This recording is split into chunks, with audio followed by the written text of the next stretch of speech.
Vamos lá, meus irmãos, continuando aqui, nosso terceiro e último bloco do nosso primeiro dia de Teologia Sistemática 2, Teontologia, ou a doutrina de Deus, ou, como eu gosto de chamar, a doutrina daquilo que Deus se revelou para nós, porque ele é muito mais do que ele se revelou, e é muito mais do que a Bíblia diz. No entanto, o que a Bíblia diz nos basta.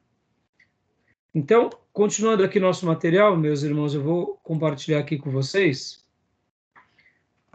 continuando aqui nos slides do Gruden. Vamos lá. Vamos lá. Nós lemos há pouco a primeira pergunta. Como podemos saber que Deus existe? Tivemos a primeira resposta, que é pela intuição íntima de que Deus existe, que é o Criador de tudo. E também uma segunda resposta, que são os testemunhos do poder de Deus, das evidências, tanto bíblica quanto da criação. Continuando. Os 4 argumentos filosóficos da existência de Deus. Aí, aqui, agora vai começar a dar um pouquinho mais de complexidade. Pode ler para nós? Pode ler, Júnior, por gentileza?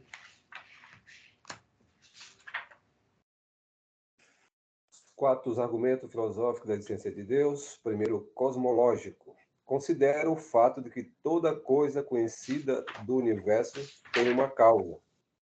Portanto, arrasou o argumento. O próprio universo deve também necessariamente ter uma causa. E a causa de universo tão grandioso só pode ser Deus. Joia. Dá uma pausa aqui, Júnior, só uma pausa. Olha que interessante, irmãos. Tem uma causa. Toda coisa conhecida. Olha que interessante, irmãos. Existem coisas que são conhecidas e outras que ainda não são conhecidas. Mas o fato de não conhecermos, pela nossa cognição, pela nossa consciência, não significa que não exista. Quer ver um exemplo disso que eu gosto de ilustrar, irmãos? Antes de Thomas Edison, a questão da energia, muitos diziam que poderia não existir esse negócio de energia. Que como pode um cabo ligar no outro cabo e transmitir ali uma força invisível? Hoje nós conhecemos bem sobre o que são energias. E em função da energia, a luz e tantos benefícios que a gente desfruta. Eu gosto de usar agora uma comparação que é sobre a questão do telefone celular, né? As ondas do rádio também, né? Ninguém Exatamente, as ondas do rádio, né? Todo tipo de ondas, tanto rádio, transmissões, isso é extraordinário. Eu sei que, parando aqui no primeiro momento, a gente sabe que a gente liga o nosso celular, e de repente tem o Wi-Fi, do Wi-Fi, etc. e tal, que nem hoje estou dando aula pelo Wi-Fi do celular. Como pode toda a nossa informação estar sendo registrada agora em tempo real, indo para uma central e distribuindo para vocês sem nenhuma ligação? Então, poderíamos dizer que quem não conhece sobre essa descoberta tecnológica, poderia dizer que isso é bruxaria, né? Isso é uma bruxaria, não é impossível. Eu me lembro que no filme Guerra nas Estrelas, não tem aqueles robozinhos, etc e tal, no filme, né?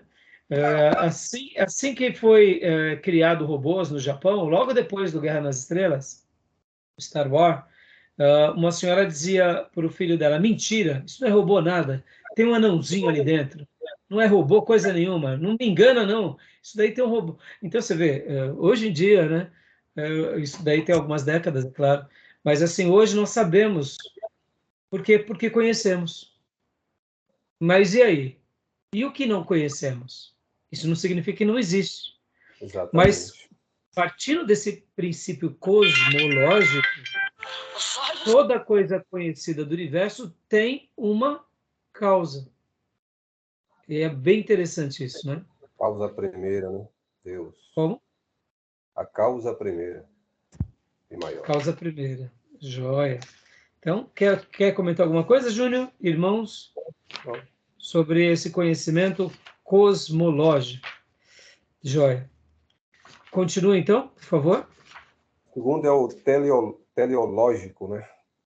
Concentra-se na evidência da harmonia, da ordem e do planejamento no universo. Como o universo parece planejado com um propósito, deve ser necessariamente existir um Deus inteligente e determinado que o criou para funcionar assim. O que vocês acham desse ponto, meus irmãos? Muito legal, muito legal. Querem comentar? Querem fazer algum comentário? Eu acho que isso daí é a principal resposta para aqueles que se definem como ateus, né? Eu acho impressionante eles se definirem assim de tal modo e não observarem, né? Esses é tão claro parece tão claro para nós, é claro, né? Que nós somos filhos de Deus e o Espírito Santo habita em nós. Por outro lado, eu parei para pensar agora, o pecado talvez, né? E a Bíblia fala disso, né? Que o Exatamente. pecado cega. Mas enfim, Exato. parece tão claro. E olha difícil, às só. vezes, entender, viu?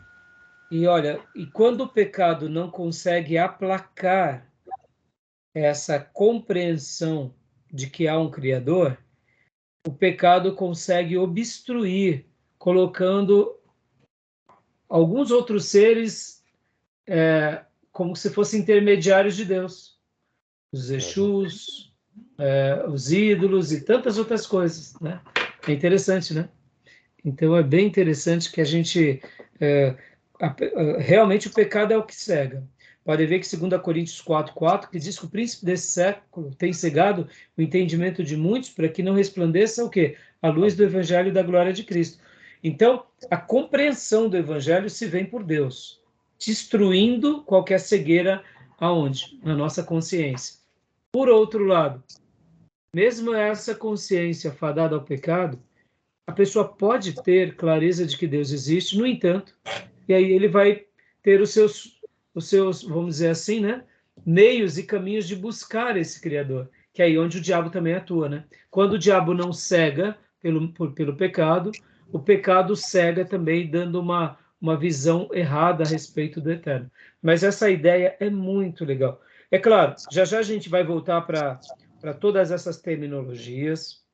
Só fazendo aqui um apontamento, a palavra grega para telos, né? Ela significa fim, meta ou propósito. E o Gruden coloca aqui, ó, como o universo parece ter sido planejado com um propósito, deve necessariamente existir um Deus inteligente e determinado que o criou para funcionar assim. Então tudo é muito coerente, é muito harmonioso, é muito maior do que a gente possa imaginar. Só fazendo um último comentário aqui. Eu tive um cunhado que realmente era um ser humano muito especial. E quando ele casou com a minha irmã caçula, ele já tinha uma certa idade, mas ele era uma pessoa que eu falei, poxa, esse camarada é diferente. E ele era comunista, socialista, ateu, ferrenho, desses que viajou para Cuba logo na Revolução quando teve, no caso aqui, tivemos oh meu Deus, oh meu Deus, quando a gente passou aqui pelo nosso período... Ditadura, exato. Regime. Isso. Então ele era, pensa num camarada, eu logo depois que ele casou com a minha irmã, eu tive ali bons papos com ele, e ele sabia que era o pastor e tal, e conversávamos, e ficávamos conversando por horas. Um rapaz muito próspero, muito generoso, um ser humano como poucos. Mas um dia eu fiz uma pergunta para ele, assim, num dos nossos momentos, eu falei assim, Flávio, tá bom, você está dizendo que Deus não existe, então tá bom, você está dizendo que tudo veio da onde? Tudo surgiu da onde? E você sabe que quando você faz uma pergunta dessa para um ateu, ele vai fazendo aquelas construções para trás. Veio Darwin, a evolução, as espécies, e aí tá bom, e aí, vamos mais para trás. Aí quando você começa a retroceder, eles chegam a praticamente num caos absoluto.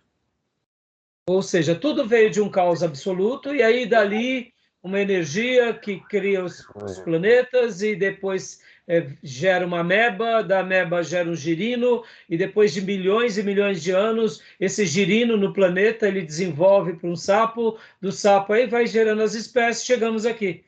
Aí eu falei assim, então quer dizer que você acha que isso é inteligente? Aí ele, com toda humildade, ele falou assim, não, eu admito que esse retrocesso no ateísmo, ele não tem lógica.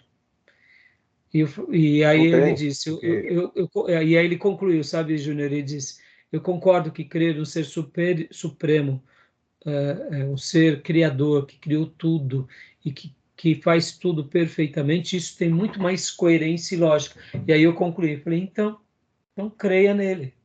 O nome dele é Jesus Cristo. E ali a gente continuou falando. Infelizmente, ele, em virtude do seu vício, contraiu, sua saúde prejudicou-se, ficou acamado durante anos e aí veio a falecer.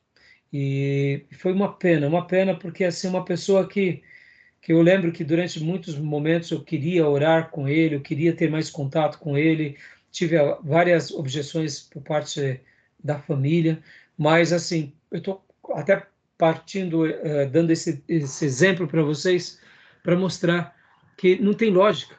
E essa segunda ideia aqui, desse argumento filosófico da existência de Deus, o teleológico, ele é muito forte. Essa questão da harmonia, da ordem, do planejamento do universo. E aqui, esse é um ponto que a gente pode sempre muito. usar para qualquer pessoa. Né? Pode falar, Júnior. Sim, porque isso aí vai contra a questão da existência aleatória do universo. Né? Que eles querem invocar o Big Bang, mas todo Big Bang tem uma causa primeira, inteligente. Por mais que teve todo o processo, mas quem é a causa primeira? Quem é que emana essa inteligência, que cria esse sistema? Não interessa se foi Big Bang, mas foi um ser inteligente. E nós sabemos quem é, né? Nós cremos que é. Sim. Agora, olha que interessante, irmãos. Mesmo que possamos dar resposta das mais lindas e célebres para as pessoas, elas vão dizer assim: olha que resposta legal, que coisa inteligente. Eu quero dizer para vocês que nada que é pelo artifício da inteligência pode converter alguém. Porque a pessoa pode até ter essa clareza, saber, Sim. mas a conversão se dá somente quando a pessoa reconhece que é pecadora e que precisa desse ser todo-poderoso para salvá-lo e livrá-lo. Porque a pessoa, com toda a sua inteligência, mesmo que ele diga, afirme, e aplauda, não necessariamente vai se converter. E isso daqui é bom para a gente, isso serve para a gente até como um consolo, porque muitas vezes a gente pensa assim, bom, maravilha, eu vou dar uma resposta para o meu chefe, para o professor da universidade, para aquele parente. Irmãos, é o poder de Deus que vai convencê-lo, é o Espírito Santo que vai convencê-lo. Um argumento de inteligência pode ser uma ferramenta que vá trabalhando no coração dessa pessoa para que ele se quebrante a Deus. Mas se ele não se quebrantar com o coração ou crer com o coração, nenhuma informação intelectual será suficiente para gerar conversão em alguém. Porque se assim fosse, muitos eruditos e sábios seriam os mais piedosos e não são. Pode ver, eles até dizem sobre Deus, sobre a criação, sobre essa ordem, e quando vão ver estão presos no pecado. Porque a conversão é pelo poder do Espírito Santo e ponto final. Tá bom? Querem falar mais alguma coisa, irmãos? A Bíblia fala, né, que as coisas de Deus elas discernem espiritualmente, né? O homem natural não compreende as coisas do espírito, porque ela discerne de forma espiritual. Exatamente. Joia. Alguém quer comentar mais alguma coisa? Tranquilo? Então vamos lá. São 4 argumentos filosóficos sobre a existência de Deus. Irmão, você vê, nós não estamos aqui simplesmente fazendo com que o argumento filosófico sustente a nossa fé. Verdade. Mas os argumentos filosóficos embelezam a nossa fé. Verdade. Ou seja, o argumento cosmológico mostra que tudo tem uma causa. O argumento teleológico diz que tudo tem uma harmonia. E, irmãos, e aqui no universo, até mesmo agora com esse novo telescópio, James Webb, é algo estratosférico. Porque com o telescópio Hubble, os cientistas já descobriram coisas magníficas. Agora com o James Webb, eu não sei se vocês acompanham sobre isso, vocês gostam de acompanhar ou não? James Webb. Pouco. Depois dei uma pesquisada, dei um Google, James Webb. O que acontece? A NASA e outras instituições de ciência criaram um telescópio que ele está numa distância assim absurda do planeta Terra. Ele foi criado com muitos detalhes e para eles enviarem para o espaço, eles tiveram que criar algo e depois eles tiveram que literalmente desmontar essas peças e depois eles tiveram que planejar como eles lançariam em órbita, chegando num certo lugar, e lá nesse certo lugar, que é muito distante, irmãos, só para vocês terem uma ideia, foi lançado no começo do ano, no finalzinho do ano, se não me engano, em dezembro, e aí ele chegou no lugar onde ele deveria ter chegado, por exemplo, algum tempo depois, semanas depois, ou meses, e aí ele começou o processo de desarmar, de abrir, e depois de alinhamento.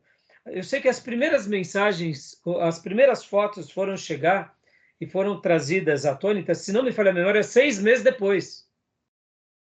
Olha que coisa. Então a Terra está aqui, ele está numa região assim, muito distante, orbitando tudo, numa temperatura assim muito baixa lá, porque então assim tem toda uma tecnologia e ele está mapeando agora o universo, tirando foto das galáxias. Está sendo uma revolução tecnológica o James Webb.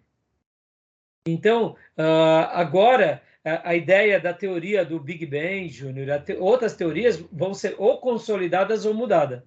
Por exemplo, outros planetas, outras galáxias, outros sóis. Então está sendo assim uma revolução, porque a exatidão deles. Então eles pegam uma foto, por exemplo, do telescópio Hubble, tem uma imagem. Aí eles vêm com agora a foto do James Webb. Meus irmãos, é a coisa mais fantástica. Eu gosto. Mais avançado, né? Muito avançado. Então, por exemplo, eles pegam essas novas galáxias, eles conseguem chegar muito perto. É uma tecnologia muito precisa. Então, depois acompanhe, é surpreendente, é maravilhoso, tá bom? Então fica aqui um gostinho para vocês verem como...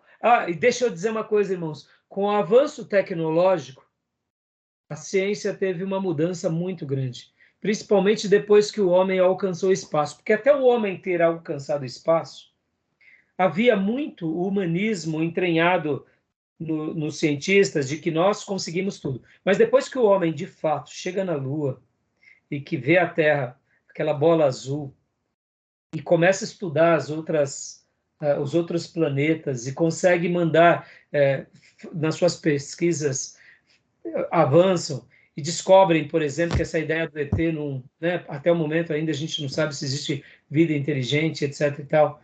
E aí o ser humano começa a fazer aquela pergunta: da onde vemos, para onde vamos e por que só nós nesse planeta temos essa vida inteligente? Então tem sido uma revolução das mais absurdas essa questão do ser humano no planeta. E aí os cientistas começaram a admitir que a existência de Deus é real, que não tem como você fugir, porque quando você pensa no nosso planeta e como o planeta ele é harmonioso para que o ser humano viva, e desse ser humano, só nós somos seres inteligentes, que temos a dimensão do passado, do presente e do futuro. Uhum. E aí você olha para o universo e pontua o planeta Terra, que é um ponto desse universo, ou pelo menos na nossa galáxia, e depois nas outras galáxias. Então, é uma coisa absurda. Então, por isso que muitos cientistas se curvaram em crer em Deus. E a teoria do design inteligente também, que veio trazer mais evidência do criacionismo, né? Um Deus criador inteligente. Então é muito legal, tá bom? Fica aí uma dica, pesquisa aí James Webb, o lançamento, as fotos, é apaixonante. Essa é uma área que eu gosto demais, Emerson. Tem uma possibilidade de acompanhar ao vivo, inclusive, né? No o que, o James Webb? O site da NASA, né? Tá. Legal. Então vamos agora para os outros dois argumentos. Leia para nós, por favor, Júnior. Ainda aqui, ó, o terceiro e depois o 4, tá? O 4. Sim. O terceiro, ontológico, a parte da ideia de Deus, definido como um ser, aspas, maior de que qualquer coisa que se possa imaginar. Depois arrasou que a característica da existência deve pertencer a tal ser, pois maior é existir que não existir. Ou seja, né, essa ideia da ontologia, né? Maior do que qualquer coisa que se possa imaginar. Como ele concluiu, né? Pois maior é existir do que não existir. Podem ver que até dentro dessa perspectiva filosófica, os antigos pensadores diziam e citavam com muita frequência: ser ou não ser, eis a questão. Por que essa fala, né? É um pensamento filosófico. Existimos. Se existimos, logo... Então, há esse argumento, né? Porque quando a gente para pensar no universo, a gente para pensar no passado, ou no futuro, ou nas coisas da vida, ou nas coisas invisíveis, a nossa cabeça realmente divaga. Mas uma coisa é fato: existimos, ponto. Então, essa é uma premissa que a gente não pode desconsiderar, né? E o quarto ponto, que é o moral. Quarto ponto é o moral, né? Parte do senso humano do certo e do errado e da necessidade da imposição da justiça. E raciocina de que deve necessariamente existir um Deus que seja a fonte do certo e do errado e que vá algum dia impor a justiça a todas as pessoas. Joia, né? Essa questão da humanidade, essa questão do bem e do mal, a questão da ética e da moral. Hoje eu vi uma definição sobre ética que foi muito legal, inclusive, que a ética ela se distingue da moral, porque na ética você sabe o que está certo e você faz sem ter a obrigatoriedade. Já no aspecto moral, é aquilo que é o consenso social daquele grupo. Ou seja, o que é imoral para nós pode ser moral para outros e vice-versa. Né? Por exemplo, dentro do Islã, você sabe que eles também praticam, vamos dizer assim, a monogamia até certo ponto. Mas se você é um príncipe islão, você pode ter várias esposas. Então, quer dizer, o que é certo? O que não é certo? Isso tem um aspecto moral. É aquilo que nós fazemos por obrigação. Já no que é ético, eu tenho um princípio e eu sigo esse princípio pela liberdade de segui-lo. Então, foi uma definição bem interessante que eu ouvi hoje cedo, inclusive, e pode ver que dentro desse aspecto moral, senso humano, e essa questão de justiça, de equidade, de queremos o bem comum, não é algo que acontece apenas conosco, é algo que acontece até mesmo em tribos indígenas. Podem ver que as tribos indígenas têm os seus líderes. Há tribos indígenas mais desumanas e outras mais, eu diria, mais humanas, mas elas têm as suas regras. Tem aquela ideia, né, que todos pensavam que o índio, porque ele está nu, ele podia fazer o que bem entendesse com as índias. Se uma pessoa quebra esse vínculo da fidelidade, ele está perdido na tribo indígena. Por quê? Porque há leis, há princípios éticos e morais até numa tribo indígena. Por isso que essa ideia e o consenso do que é uma nação, né, é bem interessante. O que é uma nação? Né, até uma definição bem interessante. Mesmo um índio estando aqui no nosso país, ele tem leis que regem eles e nós precisamos respeitá-los. Por quê? Porque são conceitos éticos e morais pertinentes à cultura deles. É claro que isso não abre um precedente para que a gente possa fazer coisas como os índios, né? Mas até mesmo uma questão legal, né? Há direitos, há deveres, há respeitos. Eles estão dentro do Brasil, são brasileiros, mas eles são olhados de uma premissa separada, né? É interessante, né? Exato. Sobre essa questão, você pode até comentar alguma coisa, né, Júnior? É um código moral que todo ser humano tem, né? Nasce, que é a consciência, né? Do certo e errado, é um princípio judaico-cristão, né? Do certo e errado. Toda tribo, todo povo tem essa ideia. Joia. Então tá bom. Alguma pergunta até aí, meus irmãos? Alguma dúvida? Tranquilo? Não. Nenhuma dúvida? Podemos prosseguir? Querem comentar alguma coisa? Pode prosseguir, pastor. Vamos prosseguir. Então, agora, pode ler então para nós, Maísa, esse slide? Só Deus pode superar nosso pecado e possibilitar que nos convençamos da sua existência. Posso sair? Essa é uma frase do nosso querido irmão, autor do livro, Wayne Grudem.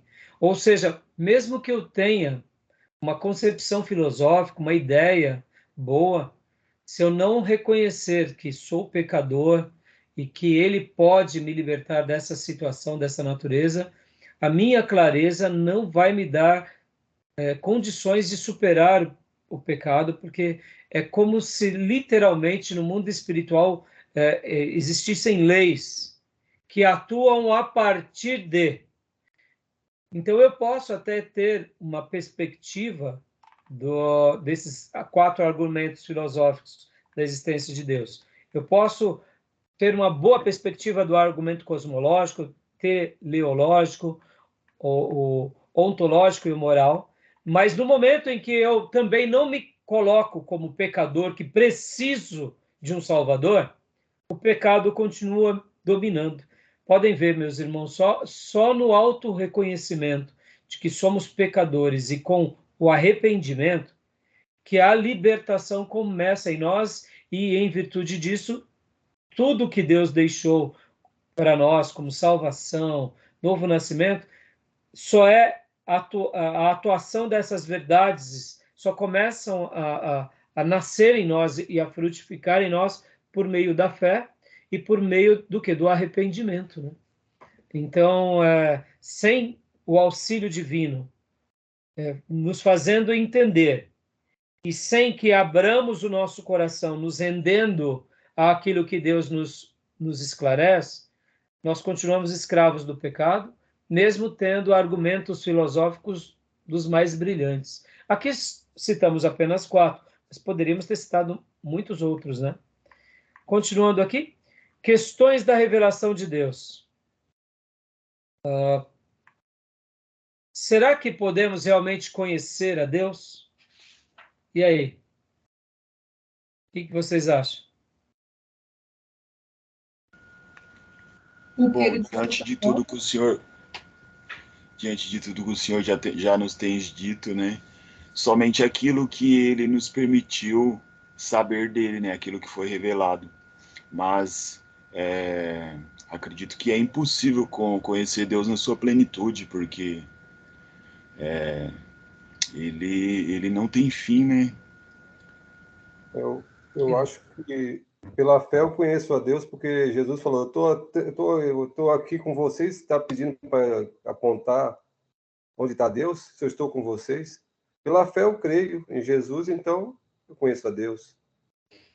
Ele esteve pessoalmente com os discípulos e falou, não, mostra Deus, mas eu estou com vocês aqui, quer mostrar Deus? Eu sou. Eu cito aquela parte de Coríntios que fala, né, que a gente conhece em parte. E quando chegar o tempo, a gente vai conhecer como a gente é conhecido também. Exatamente. Exatamente, né? Aqui, irmãos, a gente vai só ler esse slide agora e vamos parar aqui, porque a gente vai pegar um pouco o livro-texto e vai começar a trabalhar no livro-texto, né? Será que podemos realmente conhecer a Deus? Primeira resposta. Deus quis se revelar à humanidade através da Bíblia e ela é a única que nos diz como compreender o testemunho que a natureza de Deus, que a natureza dá de Deus. Ou seja, né, é possível. E a Bíblia vai ser o caminho e a natureza vai ser um segundo caminho, né? E aqui os textos bíblicos. Eu vou parar exatamente nesse slide aqui, porque a partir daqui, irmãos, a gente já vai estar entrando, só para vocês terem uma ideia, no capítulo de número 10. Então, até esse momento que a gente viu, até agora, né, a gente trabalhou no capítulo de número 9, né, a existência de Deus. Então, vamos lá para o capítulo de número 9 do Grudem agora, né, e vamos trabalhar um pouquinho dessa... Aliás, deixa eu só um minutinho. Não. Vamos passar o slide, exato. Aí eu vou parar no final do slide 10, isso. Vou ler esse slide, sim, isso. Era isso que eu tinha separado. Não era só o 9, não. Eu vou ler o slide 10 também. Aí depois que a gente ler o slide 10, da parte 10, aí a gente para, porque aí a gente já vai para outro assunto, tá? Então vamos lá, continuando aqui. Alguns textos que respondem essa primeira pergunta, né? Pode ler para nós, Maís.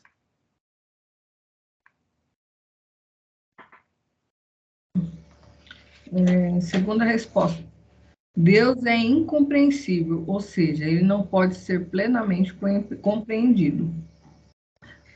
Né? Ou seja, colocar Deus numa bancada e avaliá-lo é a maior tolice nossa. Por isso que querer mudar a palavra dele e a pessoa dele é a maior tolice nossa. Se ele quis se revelar aos poucos para que nós não nos confundamos, lembra que eu falei de Abraão, que ele poderia, no primeiro bloco eu disse isso para vocês, eu disse, Deus poderia ter revelado tudo para Abraão e ter mostrado tudo para Abraão, ter deixado a Bíblia já... Abraão, está aqui, ó, a Bíblia prontinha para você. Esse daqui vai ser o texto, os pergaminhos. Lá na frente vai ter uma nova tecnologia, mas não se importe. Vai ser folhas, vai ter impresso, mas não se importe. Abraão está aqui, toda a revelação está fechada, tá? Por que Deus não fez isso? Porque o maior propósito divino é se manifestar para cada pessoa, mostrando que ele é presente, que ele é real, e na experiência daquela pessoa ele vai interagindo, e daquele grupo. Podem ver que o que Abraão soube e experimentou, no futuro, outros servos de Deus aprenderam com a experiência de Abraão, mas não passaram por aquela mesma experiência. Pode ver que Davi tem experiências, e Samuel, que Abraão não teve. Pastor, mas então quer dizer que eles são maiores? Não. Esse é um dos mistérios de Deus conosco. Nem tudo o que Deus fez com Abraão, ele vai fazer com Samuel, com Moisés, pelo contrário. Podem ver que as experiências de Moisés são diferentes das experiências de Josué, que são diferentes das experiências de Samuel, que é diferente das experiências de Davi, que é diferente das experiências de Neemias, que é diferente das experiências de Daniel, de Isaías. Por que Deus permite com que cada um tenha uma experiência diferente? O que Deus está se marcando na história da revelação? Ele está marcando o seguinte, olha, eu existo com aqueles que são meus. Eu me manifesto a eles. E como não há robôs, podem ver, irmãos, que uma das coisas que mais me apaixona na Bíblia é isso. Deus se manifesta por meio de grandes homens, mulheres, e ele não padroniza, olha, seja igual a Moisés, seja igual a Abraão, mas eles dizem, olha, lembre-se do seu antepassado, Abraão. Lembre-se do que eu fiz na vida de Davi. Lembra como eu livrei fulano de tal. Considera aquelas lições. Então, o que Deus estava fazendo durante todo o processo de revelação? Ele estava manifestando que a pessoa dele, como ele gosta de se relacionar, como ele gosta de falar. E por isso que eu disse e afirmo, irmãos, muitas vezes, podem ver, nós estamos fazendo teologia. Eu tenho estudado isso desde os meus 17 anos, eu fiz 52 anos, ou seja, são 35 anos de estudo. 35 anos mergulhando. Claro que eu não fui logo no primeiro ano de conversão para o seminário, mas eu tinha menos de 2 anos quando eu fui para o seminário. Então, são 33 anos de estudo. Esses 33 anos, eu aprendi o que de teologia? Eu aprendi uma fração da teologia. E o que mais? Eu aprendi mais na experiência. Agora, eu vou saber tudo dele? Não, claro que não, não consigo reter. Mas a minha experiência vai poder marcar a minha vida para que eu possa crer cada dia mais nele e melhor nele. Pode ver que a experiência de Wesley não foi a nossa experiência. A experiência de Spurgeon não foi a nossa experiência. A experiência de Calvino e Lutero não foram as nossas experiências. Por isso que a gente também tem que olhar para o nosso momento e trazer para nós não só o conhecimento teológico, o conhecimento da história, o conhecimento da revelação, mas pegar todo esse conglomerado de conhecimento e tentar trazer uma experiência desse Deus onipotente, onisciente, onipresente na nossa vida. Porque Deus, ele será incompreensível no sentido de jamais iremos compreendê-lo totalmente. Mas o pouco que compreendermos dele e o pouco que desfrutarmos dele será o suficiente para que tenhamos vigor, força, energia para nos manter firme na caminhada cristã, no caminho da fé, e fazer com que muitas pessoas sejam também libertas das trevas e sejam fortalecidas. Ou seja, a nossa experiência de hoje vai ser diferente da experiência da igreja daqui a 50 anos, da igreja daqui a 100 anos. Olha, é curioso, irmãos, mas a gente não vai estar aqui, possivelmente, daqui a 100 anos. A não ser que alguém chegue aos 150. Eu, com certeza, estou querendo só mais meus 50. Mas, então, olha como a gente é pequeno. Daqui a 100 anos, está tão pertinho daqui a 100 anos, mas a gente não vai estar aqui. Mas a nossa história, o nosso legado vai poder marcar aqueles que daqui a 100 anos viveram. Se a gente realmente fizer coisas notáveis. Ou seja, não é só o conhecimento acadêmico, mas é a experiência. Então, por isso que eu disse que muitas vezes na nossa vida, a gente vai estudar, vai aprender, mas todo esse aprendizado, se não gerar em nós grandes experiências, eu ouso e afirmo, ele é infrutífero, né? Então, até quero concluir essa fala aqui desses slides, me fez lembrar Spurgeon.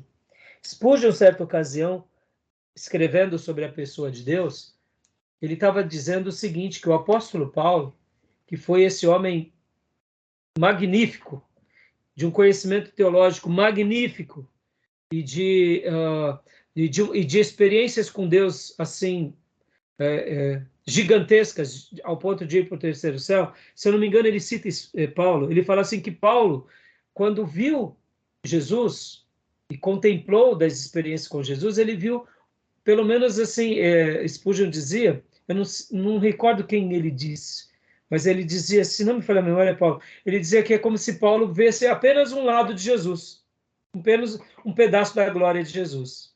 Outros irmãos, Spurgeon comenta, eles conseguiram pegar um sininho das vestes de Jesus. Outros conseguiram contemplar um pedaço do cabelo de Jesus. E aí Spurgeon, comentando sobre isso, ele dizia assim, isso já é algo muito grande, você contemplar a face do Deus Todo-Poderoso e poder aprender com Ele.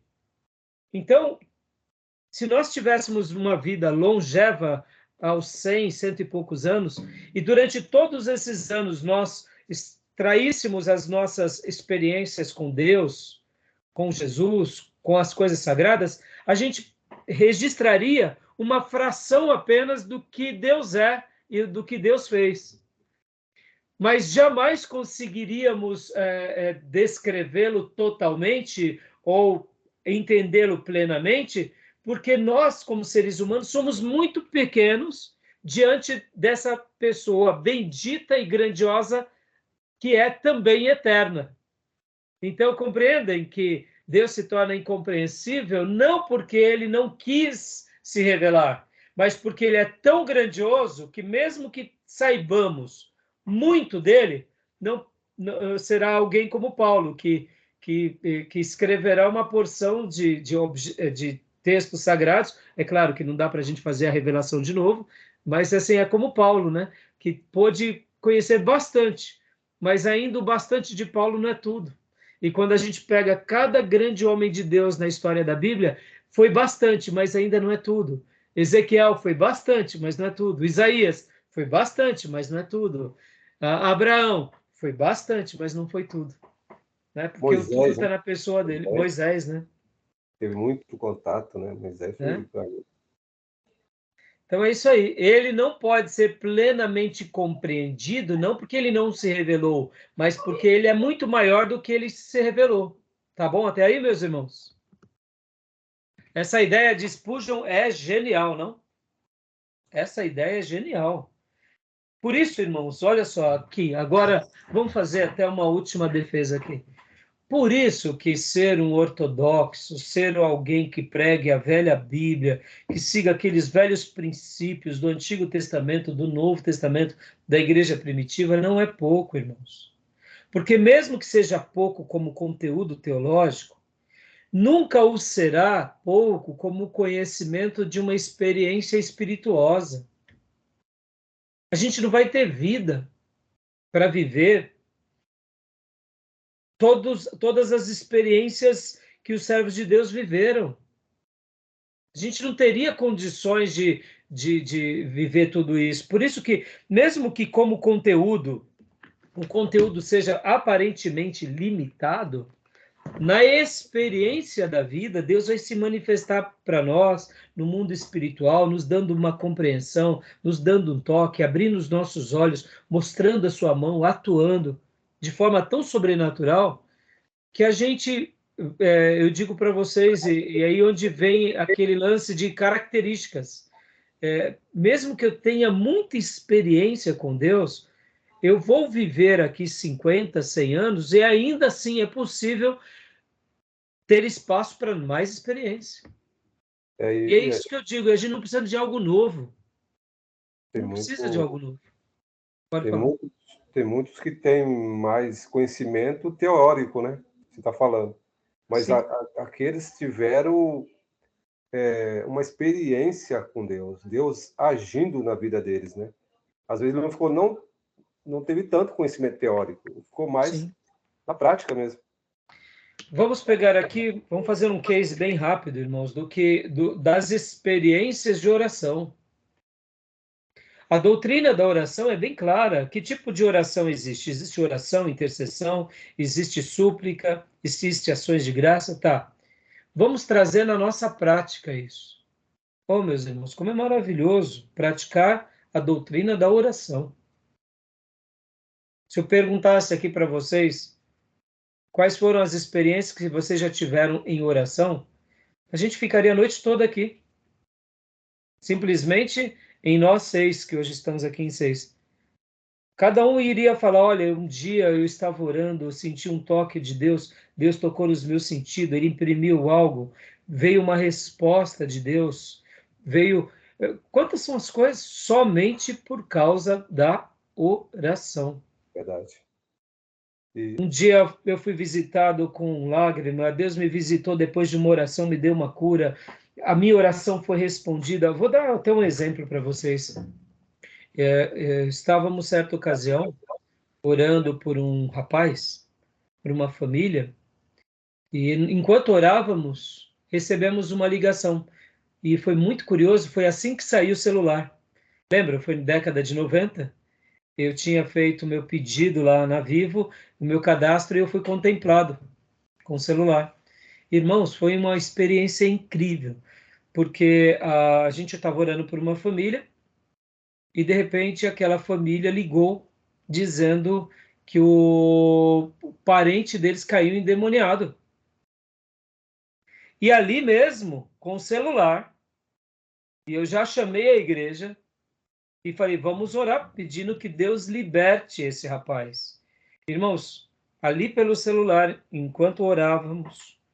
E isso não foi as ondas do celular, porque a igreja apostólica não tinha celular, mas havia libertação de demônios, sem que a pessoa soubesse, porque tinha um Paulo orando, tinha um Pedro orando, tinha uma igreja orando. Lembra da libertação de Pedro, quando ele estava preso, que o anjo vem e liberta? E Pedro vai até a casa e a menina vê Pedro e volta correndo, porque acha que é o fantasma de Pedro. Lembra dessa história? Então, não tinha celular, não tinha nada disso. Aí, detalhe, hein? Quando o texto lá em Atos disse que o anjo pega e acorda Pedro e fala para ele se vestir, para ele seguir, os guardas ficam cegos e os portões se abrem. Portão automático, vemos, tá? Lá no céu tem portão automático, entendeu? Tinha portão automático? Não, mas o anjo fez com que acontecesse. Olha que interessante, né? A primeira menção de portão automático foi os anjos que fizeram. Então, isso daí você vê que a ciência, irmãos, nada mais é do que o descobrir de algo espiritual que já existe, ou físico que já existe, que a gente vai tomar conhecimento. Mas voltando, aí, irmãos, oramos, repreendendo aquele mal, pedimos, né, para Deus ouvir aquela oração, e ali aquele irmão foi orando ali, junto com, era uma família, né, e o rapaz endemoniado, bom, foi liberto aquele demônio pelo poder de Deus, não fomos nós, não fui eu, foi Deus usando a nossa vida. Em 15 minutos, 20, ele chegou na igreja, liberto, entregou a vida dele para Jesus, com uma experiência de oração.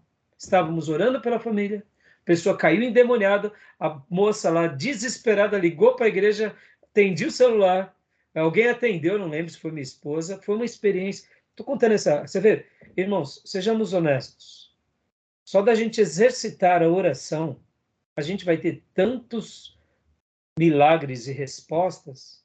E é isso que eu digo, muitas vezes não é conhecer a nova unção, né? Não é conhecer, é se basear nas velhas coisas, porque se Deus deixou um princípio na palavra sobre alguma promessa, aquilo não é velho, aquilo não é novo, aquilo não é do futuro, aquilo é eterno, vai se perpetuar. Então, por isso que nós, ao pensarmos sobre isso, a gente se alegra demais, né? E quando a gente, por exemplo, vamos pegar um exemplo aqui, né, em cima dessa fala, Deus é incompreensível, né? Porque ele é maior do que isso. Mas podem ver que um dos nomes de Deus é Jeová Jireh, o Deus da provisão. Irmãos, acreditar nisso, depender disso, é algo muito maior do que a gente imagina, né? Ele é incompreensível porque ele é muito maior, mas ele se revelou de uma forma para que o compreendamos. Ontem, por exemplo, irmãos, ontem tivemos o culto, nosso querido irmão obreiro Felipe Reis pregou. Ele fez apenas o básico em teologia, o Reis. E eu gosto muito de trabalhar ao lado desse irmão, porque ele tem uma postura muito, muito bonita, uma piedade, ele tem um comportamento, uma prática, na igreja e fora da igreja, que me admira muito. E ontem ele pregou o Salmo 23, e ele disse o seguinte, que Davi, quando ele escreve o Salmo 23, ele poderia ter dito o seguinte: olha, eu não sou uma ovelha, eu sou um leão, porque eu sou valente, eu destruí Golias, eu venci, etc, etc e tal. Mas não, Davi, ao mostrar que Deus é o pastor e que nós somos ovelha, Davi estava dizendo, eu sou uma ovelha, ele é o pastor, ele cuida de mim. E uma das coisas que ele falou ali na mensagem, que marcou muito meu coração, foi, irmãos, Davi descansava. Se a gente não está descansando, é porque a gente está deixando de acreditar no Supremo Pastor. A gente está falhando em alguma área na nossa fé. E ali, irmãos, como eu amei essa palavra, porque eu já conheço esse salmo, eu já preguei esse salmo, eu já ensinei, e durante esses dias aqui, principalmente esse último ano e meio sem férias e cansado, uma das coisas que tem sido afetada em mim é o sono. E eu, ali, ao ouvir isso, eu falei, não, eu preciso confiar mais. Eu preciso dormir, eu preciso descansar. Deus vai cuidar de mim. Né? E ali eu fui ministrado como uma ovelha pelo poder da palavra. E eu tive que ser honesto com o meu coração, dizendo, não, eu preciso descansar mais em Deus. Como uma ovelha que é cuidada pelo seu pastor. Simples assim. Quantas são as vezes na nossa vida eu poderia dar desculpas, não, porque amanhã eu tenho que dar uma aula de teologia, não, porque eu dei ontem, domingo eu prego. Não, esquece, eu não estou dormindo muito bem, ponto final. Por que eu não estou dormindo muito bem? Preciso arrumar minha agenda, preciso arrumar minha vida e preciso confiar mais. Para mim, só esse fato da confiança foi o que ontem eu me fui para a cama pensando nisso. Eu preciso confiar mais. Eu preciso confiar mais. Eu preciso confiar mais. Porque ele é o pastor supremo e eu sou ovelha dele. Ponto final. O que é isso, irmão? Senão a revelação de Deus que nos atinge, né? Agora, ele é um pastor de que forma? Muito maior, é incompreensível. Mas ele se revelou como tal, e isso é compreensível. Tá bom? Beleza? Então vamos continuar aqui a leitura, né?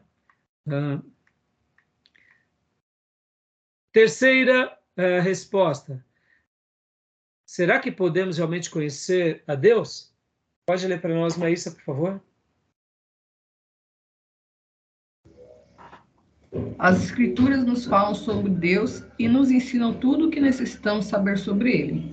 Ou seja, é o dilema do pastor. E aí é o dilema da ovelha.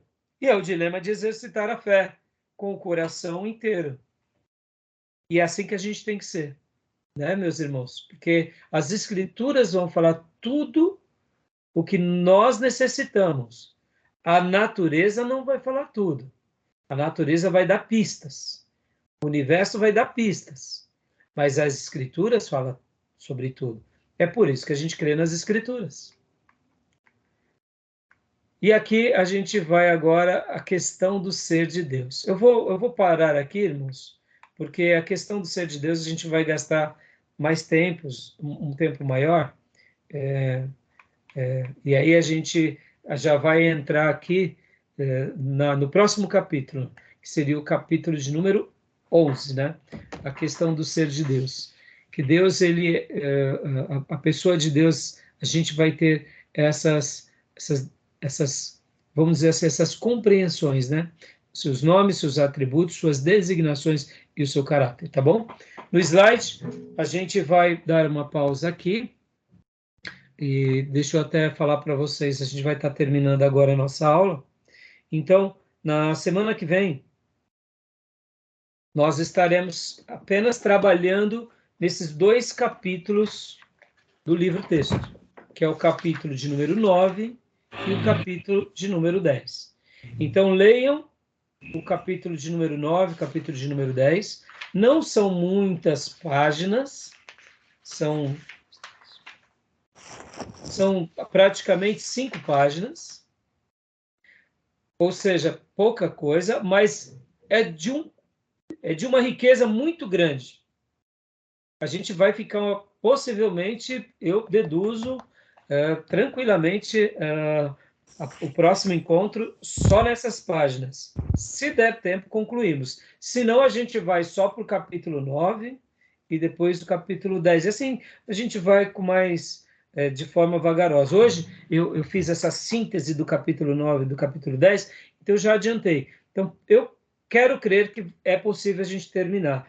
Mas, como eu disse para vocês, como se tratam de assuntos muito profundos, eu quero poder ir com vocês lendo e tirando as dúvidas para poder fundamentar tudo isso no coração dos irmãos. Tá bom, meus irmãos? Maravilha? Alguma dúvida, alguma pergunta? Não. Não, pastor, Não? ok. Não, tranquilo. Então, maravilha, meus irmãos. Glória a Deus. Então, né, hoje foi a nossa primeira aula e boa prova para vocês. Sim. Hoje vocês têm que dar o relatório de Entregar. leitura, de entrega até a data de hoje. De hoje a domingo vocês se dedicam naquela prova, entregam domingo para mim.